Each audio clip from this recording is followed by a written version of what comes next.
Hello, friends. Welcome to this session of personal finance.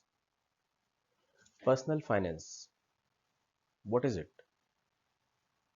As you are aware, finance is the one thing जिसके पीछे हम भागे जा रहे हैं, भागे जा रहे हैं, भागे जा रहे हैं.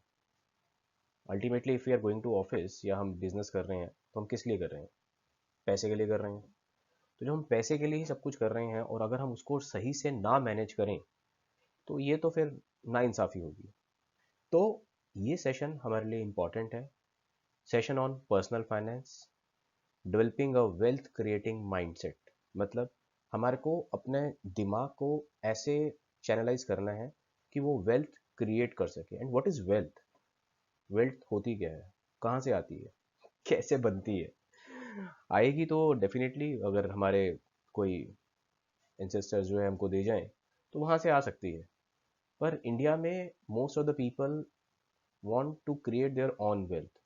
सो उसको क्रिएट करने के लिए हमें अपने जो फाइनेंसेस हैं, अपनी जो इनकम है, एक्सपेंडिचर है, सेविंग है, उसको अच्छे से मैनेज करना है.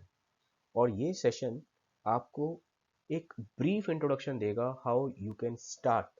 क्योंकि स्टार्ट करने के लिए सबसे पहले मुझे पता होना चाहिए कि है क्या, क्यों करना है, किस लिए करना है, कैसे करना है. अगर आपको ये पता लग गया कि क्यों करना है, वाई इट इज़ इम्पॉर्टेंट, तो कैसे करना है, how become simple. The process is very simple, trust me. But the point is, है क्या चीज, क्यों इंपॉर्टेंट है, उसको समझना जरूरी है. So that we can take an inform decision. ठीक है. So I am Saurabh Gupta, chartered accountant by profession. I am a MBA also, MCOM, co-authored a book also. I have done MICS and I was also a Forex and Treasury professional. ठीक है. So let's begin. So friends, let's talk about what is personal finance. ये personal finance होता क्या है? According to Investopedia, personal finance defines all financial decision and activities of an individual or household, including budget, insurance, mortgage, planning, saving and retirement planning. अगर हम short में बात करें तो आप अपने पैसे को कैसे संभाल रहे हैं, वही सिर्फ पर्सनल फाइनेंस है. पर्सनल मतलब मेरा, फाइनेंस मतलब पैसा, जिसके ऊपर ये दुनिया चल रही है. राइट. तो उस पैसे को आप कैसे संभाल रहे हैं, मैनेज कर रहे हैं, उसे पर्सनल फाइनेंस कहा जाता है. तो इसका मेन कंपोनेंट क्या है? आप कुछ काम कर रहे हैं जिससे आपको पैसा आ रहा है, दैट इज योर अर्निंग. उसमें से कुछ आप खर्चा कर देते हैं, विच इज योर एक्सपेंडिचर. जो बच जाता है आपके पास, जो जितना आया उसमें से जितना आपने खर्च कर दिया, that is called as saving. And उस सेविंग को जब आप किसी ऐसी जगह पे लगाते हैं जहां पे आपको कुछ रिटर्न मिलता है, कुछ पैसा वापस आता है, that is called as investment. तो आपका देखना है कि personal finance is basically how to channelize your saving in such a way that it will earn interest for you. So the major difference between saving and investment we will cover up. वो होता यही है बस. Cover up क्या मतलब, मैं कुछ छुपाऊंगा नहीं. सेविंग जो अर्न नहीं कर रही है और इन्वेस्टमेंट जो अर्न कर रही है, दैट्स इट. ठीक है, simple. Let's keep it simple. तो next slide. Why is personal finance good? ये तो समझ में आ गया पर्सनल फाइनेंस होता क्या है. पर ये क्या है, ऐसा क्यों ऐसा है जिसके बारे में लोग बात करते हैं, why it is good. So if we understand these terms, we will be able to better control our funds. मतलब जो पैसा मैं कमा के ला रहा हूँ भाई, बैंक पे पैसा पड़ा हुआ है और वो क्या कर रहा है, how much it is earning. क्या मेरे पास कोई ऑल्टरनेट ऑप्शन है जहाँ पे मैं उस पैसे को इन्वेस्ट करूँ और मुझे बेटर रिटर्न मिल जाए? अगर है तो क्या मुझे वो करना चाहिए? ऐसा नहीं है कि आपको जितना पैसा पड़ा है आपको लगता है बैंक में 3, 3.5, 4% ब्याज मिलता है तो वहीं पे पड़ा रहने दो. अगर एफडी में मिल रहा है तो एफडी में डाल दो. म्यूचुअल फंड में मिल रहा है म्यूचुअल फंड में डाल दो. शेयर मिल रहा है शेयर मार्केट में डाल दो. गोल्ड में मिल रहा है गोल्ड में डाल दो. Money is limited. उस पैसे को आपको कैसे चैनलाइज करना है, कहाँ चैनलाइज करना है. और कोई भी इन्वेस्टमेंट ऑप्शन एक ऐसा टेल मतलब फिक्स नहीं है कि यही सबसे अच्छा है. अगर ऐसा होता तो बाकी इन्वेस्टमेंट ऑप्शन एग्जिस्ट ही नहीं करती. आपके लिए आपकी पोजीशन के हिसाब से, आपकी कंडीशन के हिसाब से कब क्या इंपॉर्टेंट है, अगर आप ये समझ लेंगे तो आप अपने पैसे को ज़्यादा अच्छे से मैनेज कर पाएंगे. So that is why personal finance is good. And since you are working for yourself to earn money, if you make your money also work to earn more money, then आपकी speed double हो जाएगी, right. वो हम बचपन में maths के problem solve करते थे ना, कि अपस्ट्रीम जाना है और डाउनस्ट्रीम जाना है, अगर बोट 4 किलोमीटर पर आवर की स्पीड से चल रही है और रिवर का करंट भी 2 किलोमीटर है, तो आपकी स्पीड 6 किलोमीटर हो जाएगी पर आवर, राइट। तो सिमिलरली आप भी अर्न कर रहे हैं और आपका पैसा भी आपके लिए अर्न कर रहा है, तो आपकी जो स्पीड है टूवर्ड्स क्रिएटिंग वेल्थ और to achieve your financial goal, that will increase. तो उसी लिए हमें फाइनेंस, पर्सनल फाइनेंस की नॉलेज होना इज वेरी इंपॉर्टेंट। ये क्या करता है, it reduces the financial stress, क्योंकि पहले आप अकेले ही कमा रहे हैं, अब आपका पैसा भी आपके लिए कमा रहा है, and it's empowered you to take an informed decision for building wealth, right. अच्छा है, मतलब समझ में भी आ रहा है, इंटरेस्टिंग भी है, तो हमें करना भी चाहिए, right. So let's begin, what is the process of personal finance. बिल्कुल मुश्किल नहीं है, and I can bet you कि out of you 90% people is aware about this, उनके लिए कुछ भी नया नहीं होगा। हाँ, सिर्फ ये होगा कि शायद मैं थोड़ा सिंपल बता रहा हूँ, या मेरा बताने से एक आधा बंदा कोई और जाग जाएगा, इससे ज़्यादा कुछ नहीं होने वाला। आप सबको ये सब कुछ पता है, and the reason why I am recording this session is to make, to create an awareness, so that जब हम दोबारा कभी बात करें, या आप किसी और से, जरूरी नहीं मेरे से ही बात करें, आप किसी से भी बात करें, तो आपको कुछ हद तक तो पता होगा उसके बारे में कि ये प्रोसेस है, और उसको आप आगे फॉरवर्ड लेके जा सकते हैं। उससे आगे बढ़ना इज इजी, कुछ बेसिक पता होना चाहिए। So I will today talk only about basic. What is the process of personal finance. सबसे पहला, सेट फाइनेंशियल गोल्स।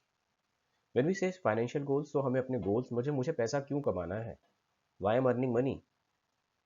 अगर आपको, मतलब आपके पास कोई लॉजिक नहीं है, कोई गोल नहीं है, कोई रीजन नहीं है, तो chances are more that you may not be able to earn और रीच दैट प्लेस। तो अगर आप घर से निकल रहे हैं ऑफिस जाने के लिए, तो आपको पता है मुझे ऑफिस जाना है, तो you will able to reach. हो सकता है आप 9 बजे पहुंचने का प्लान करें, आप 9 की जगह 10 बजे पहुंचे, पर पहुंचेंगे जरूर, बिकॉज आपको पता है कि मेरा गोल है ऑफिस जाना। सिमिलरली शाम को अगर आपको लगता है कि मुझे आज पार्टी पे जाना है, मेरे को दिस इज द वेन्यू, तो venue is basically your goal.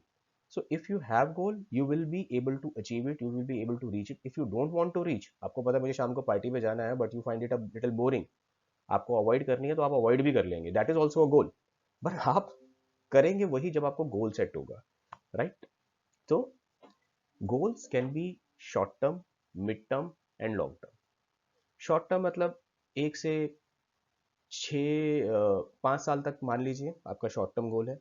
When we are talking about एक 6 महीने का भी गोल को आप शॉर्ट टर्म कह सकते हैं, बट मुझे लगता है कि अभी 0 से लेके 5 साल तक के गोल्स को आप शॉर्ट टर्म गोल में ही रखिए, क्योंकि आपको नहीं पता कि आपका पैसा जिस भी प्रोडक्ट में आप डालेंगे वहां से इमीडिएटली 5 साल में मिल पाएगा, नहीं मिल पाएगा, लिक्विड है, नहीं लिक्विड है, वो अर्निंग है, वो सबको देखते हुए आपको अपने गोल सेट करने हैं। 5 to 10 years is a mid term, and more than 10 year can be treated as a long term goal. इसके बारे में हम डिटेल में डिस्कशन बाद में करेंगे, अभी मैं आपको सिर्फ एक जिस्ट दे रहा हूँ। Follow a budget. अब आपने गोल सेट कर लिया, तो उसके लिए आपको एक बजट बनाना है। बजट कैसे, क्योंकि मेरा इनकम मोर और लेस इज फिक्स्ड, जो मेरी बिजनेस की इनकम है, बिजनेस तो इज अनसर्टन, पर ठीक है, जैसे जैसे आपका बिजनेस का लेवल इंक्रीज होगा, तो आप एक लेवल पे पहुंच जाएंगे, आपको पता होगा कि मेरे को मंथली कितना आ रहा है और मेरे को एनुअल कितना आ रहा है, मुझे बिजनेस से कितना पैसा निकाल सकता हूँ, तो accordingly you will follow a budget. Monthly, half yearly, annual. Monthly इसलिए कि ठीक है, आपको पता होना चाहिए कि मैं कितना कमा रहा हूँ और मैं कैसे इसको एडजस्ट कर सकता हूँ। हाफ ईयरली में आप थोड़ा सा और प्रिकॉशन ले सकते हैं, अगर आपको लगता है कि यार इस हाफ ईयर में, मैंने 6 मंथ्स में मैंने कुछ ज़्यादा खर्चा कर दिया, तो आप नेक्स्ट हाफ ईयर में उसको रिव्यू कर सकते हैं। और अगर आपको लगता है कि मैंने कम खर्चा किया, then you can give treat to yourself and spend rest of the money, depending upon what is your mid term, short term and long term plans, and annually उसको रिव्यू करिए। Protect with insurance, because term insurance when I say, it means only term insurance, where which means कि the person who is taking the insurance, if something happens, unfortunate incident happened with him, though उसको पैसा मिलेगा insurance company से, but if God grace, with God grace nothing happens, तो कोई पैसे जरूरत ही नहीं है, because he himself is an earning asset। ठीक है, when I say term insurance, it means term insurance only। so you need to protect the earning member of your family with a term insurance। वो कैसे decide करना है, कितना लेना है, वो सब हम आगे बात करेंगे। Building an emergency fund which is equal to 6 months of your expenditure, monthly जो आपका एक्सपेंडिचर होता है उसको 6 से मल्टीप्लाई कर दीजिए, उतना पैसा आपके पास सेविंग बैंक अकाउंट में रहना चाहिए at any point of time for any contingency, ताकि कभी भी दुविधा हो। और वो उसका आप सेविंग बैंक में मत रखिए, बेशक आप उसको लिंक्ड एफडी करा लीजिए, ताकि जब भी आपको पैसा जरूरत हो आपको मिल जाए। Invest in your saving, there are many rules. जो आप पैसा अर्न कर रहे हैं, कमा रहे हैं, उसमें से जो खर्चा कर रहे हैं, हमने बात करी थी, that is called a saving. उस सेविंग को कहाँ पे आप इन्वेस्ट करना चाहते हैं, कितना आपको इन्वेस्ट करना चाहिए, there are many rules in the market. उसमें से एक सबसे जो चलता है रूल है, दैट इज 50-30-20। जिनको नहीं आइडिया है कि आप अपना 50% अपने खाने पीने की नेसेसिटी के ऊपर खर्च करिए, 30% आपकी जो बाकी लग्जरी कंफर्ट लाइफ होती है उस पर खर्च करिए, एंड 20% अपनी इंजॉयमेंट के लिए करिए, राइट? नहीं नहीं नहीं नहीं नहीं नहीं, सब खर्च कर देंगे तो सेविंग कहाँ से आएगी? फिर हम किसकी बात कर रहे हैं? सेविंग नहीं होगी तो इन्वेस्टमेंट नहीं होगा। तो आपको 50% जो है अपना नेसेसिटी पे खर्च करना है, 30% यू कैन एक्चुअली इन्वेस्ट और सेव। और जहाँ पे भी आपको लगता है कि भाई मेरे को हॉलीडे ट्रिप लेना है, because if you don't pay yourself, movie देखनी है, बाहर डिनर पे जाना है, तो that can be use as 30%, and remaining 20% you can actually save. Now this figure of 30 and 20 is, this can be interchangeable depending upon your requirement, your needs, your goals. तो अगर आपको शॉर्ट टर्म में पैसा ज़्यादा चाहिए तो आप इस 20% को 30% भी कर सकते हैं।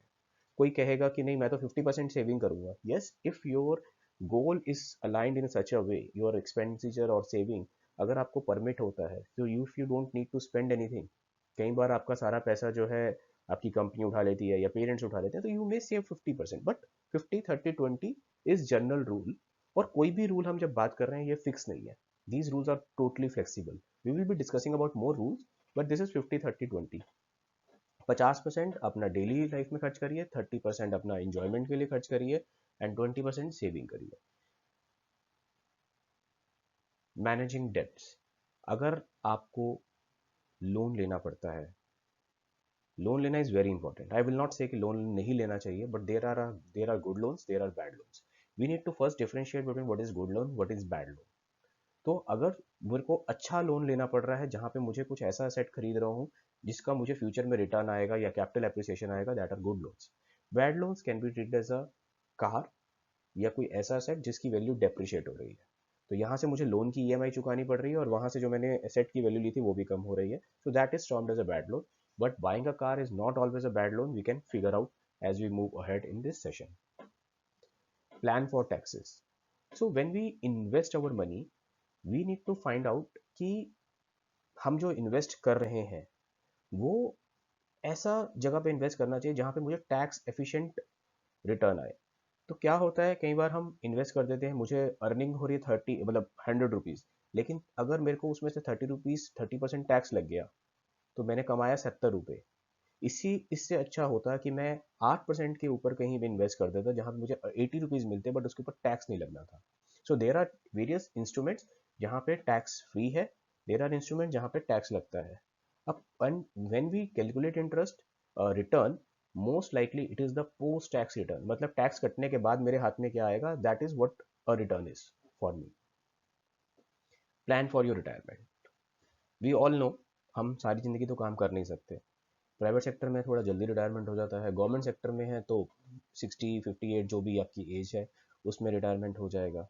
And how you want to spend your life after retirement, सोचना और परेशान होना ज़रूरी नहीं है, पर उसके लिए प्लान करना ज़रूरी है। तो रिटायरमेंट के बारे में प्लान करो, डरो नहीं, डरना कुछ नहीं है यार, क्या करना है उससे, कोई खा थोड़ा ना जाएंगे, जिंदा तो रहना ही है, और इतने सारे लोग रिटायर होते हैं। And what retirement means, retirement is a very beautiful experience if you plan for it. तो आपको ये ध्यान रखना है कि मुझे उसको प्लान कैसे करना है, डरना नहीं है। And one thing which I say, my favourite saying, enjoy your journey, don't wait for destination to come, कि यहाँ पहुँच जाएंगे फिर इंजॉय करेंगे, आपको साथ साथ ही ज़िंदगी जीना है। इसलिए 50-30-20 का जो रूल होता है उसको हम कई बार 50-30-20 की जगह 50-20-30 भी कह लेते हैं कि 30% you enjoy, depending upon if you don't have a current liability in hand. सब कुछ चिंता थोड़ी ना करनी है, 30 साल बाद क्या होगा किसी को नहीं पता, आप भी होंगे नहीं होंगे वो भी किसी को नहीं पता, मैं भी होऊंगा नहीं होऊंगा पता नहीं। तो you, whether you will be able to reach your goal जो हमने फर्स्ट पॉइंट पे सेट किया था, nobody knows. So therefore you have to enjoy the journey, You don't have to wait for the destination to come before you enjoy. So friends, अभी के लिए इतना ही. Thanks for watching. अगर आपको अच्छा लगेगा तो मैं और भी वीडियो बनाऊंगा इसके ऊपर, ताकि आप देखें, समझें और शेयर करें. ठीक है. सी यू सून. Thank you.